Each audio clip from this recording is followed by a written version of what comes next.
المصري تخطت المليار جنيه قيمة لعيب الدوري المصري. لازم نشوف يعني سلوكيات على قدر الحدث. نتمنى دي أسامة العزب ودي صوت العقل. وإبراهيم حسن بيكلم الحكم محمد الصباحي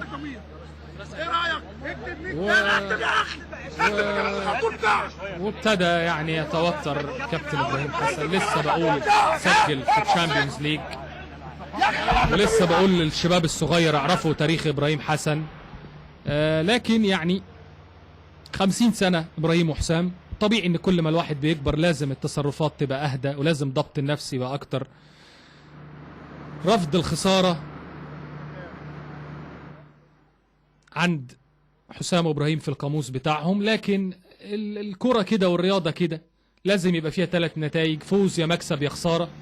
رفض الخسارة قد يكون مقبول، لكن لازم تتقبلها في النهاية يعني. ولسه المصري الموسم اللي فات يا متأخر. المصري اتأخر ب2 وتعادل، والمصري اتأخر ب3 وتعادل، كان أمام الجيش.